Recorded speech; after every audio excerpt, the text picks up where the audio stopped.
All right, let's get straight to it. Today we're working on a Nissan Sentra. This is a 2014 1.8 cylinder engine. Today we'll be changing the calipers. If you look closely, you can see here it has a R for the right, and on this one there's an L for the left. And also you see where the bleed screws are. They're in different positions because you want it to be at the highest point. Go ahead and loosen the cap on your reservoir. This is your brake reservoir, and just put it right back on top loosely. I got the back wheels chocked so it doesn't go backwards on me. All right, I got it in the air. I got my jack on this beam right here underneath, and you can also use this bead part right here. That's where I actually have my jack stand. Because it's front wheel drive, the tires won't spin while it's in the air, but I still recommend, if you're not using an impact, to break these lugs free before you lift it all the way into the air. And then once it's broken, lift it into the air and then finish getting them off. Keep in mind, we're changing this whole entire caliper and bracket, so everything has to come off. So we gotta get these two bolts off to remove this caliper. They're 14mm, so let's go ahead and remove those. One neat trick that I do when I do these type of brake jobs, instead of using a container or small container, I use these tops of totes. You can get different types of tops from different types of totes, but I've been using this one for a couple of years now, and it's got 3 zones where it can hold fluid, and it does a great job at just catching the little bit of fluid that I'm going to lose from this brake job. So that's just a quick tip of, one way to catch this fluid. Of course, you also want to keep rags on standby just in case. All right, I got the caliper off and the brake pads out, and I just hung the caliper up here with a wire, and I hung it in a way so I can access this bolt easy and get that line off, and it's kind of firm. Now we can go ahead and remove this caliper bracket. It's 2 19mm bolts on the back. We can remove those and remove that bracket. All right, we got the old bracket on. We're getting ready to put the new one on. But when you're getting ready to put this on, you got 2 choices. You can either separate the caliper from the bracket before putting it on, or you can put it on as one piece and then separate the caliper afterwards, and that will help you with leverage of getting these bolts free. So I chose to go ahead and put the whole unit on as a whole. So now I can just remove this one bolt, and once that bolt is removed, my whole caliper should swing and just hang just like that, especially because the actual wire isn't connected, so the brake line is not connected. So just let it swing, and now we can go ahead and put our hardware in and put our brake pads in. All right, now that my brake pads and my hardware is in, now before I put this caliper on, I'm going to put a little grease on the inside of these forks here and a little bit around the inside of this piston, and then I'm going to go ahead and put my caliper in and tighten up my 14mm bolt. So these 14mm bolts tightened down. I have my brake pads in there, so my new caliper and bracket is officially installed.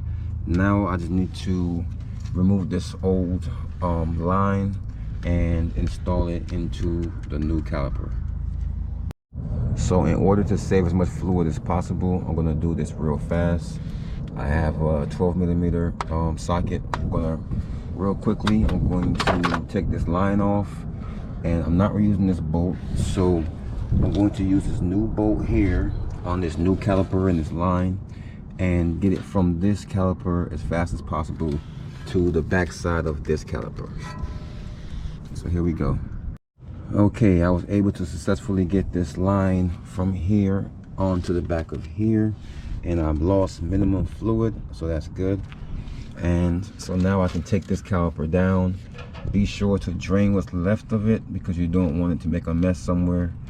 So take this down, drain it, and then scrap it however you feel. Now that we got that done, the only thing left to do now is bleed these brakes. I'm gonna show you the easiest step of doing it with two people, basically.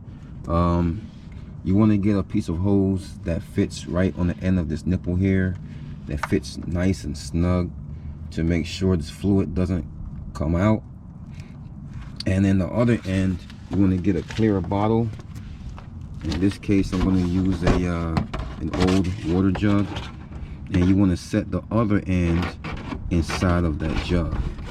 This is gonna help for you to see the old fluid and keep track of how much is coming out, and also keep track of the dirty fluid and once it starts to turn clear. Because once the fluid coming out starts to turn clear and clean, then you know you flush most of that old dirty fluid out. So it's a 10mm bolt right here, or you can use a flare nut. I'm going to just go ahead and use a regular wrench. It's a brand new part and it's real easy to move. And so what I'm going to do is I'm going to have someone pump the brakes up. Then while they're holding the brakes all the way down to the floor, I'm going to open this bleeder. It's going to bleed whatever is in there with whatever air is in there out. And then I'm going to close it off. Then they're going to pump it up again and hold it all the way down to the floor.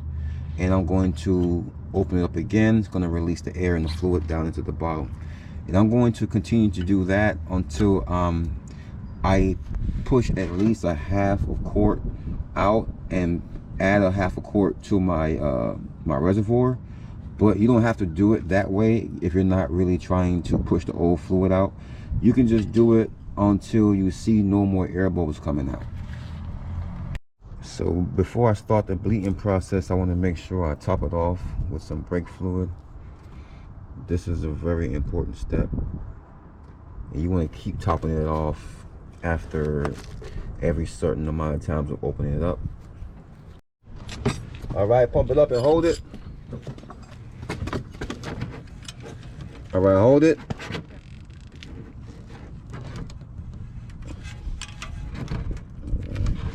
Close it back. All right, pump it up.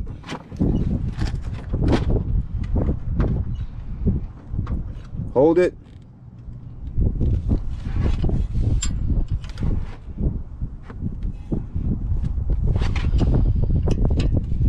Pump it up.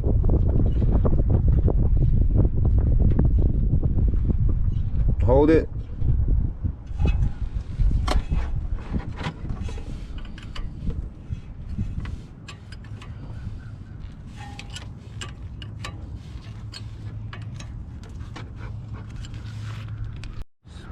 Put some more in our reservoir.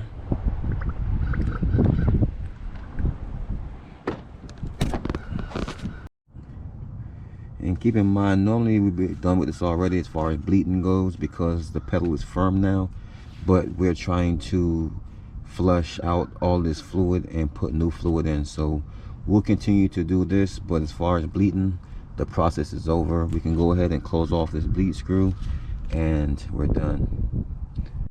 All right, so we're done bleeding, and after, look at all that dirty fluid that we got out, and this is just from bleeding one side.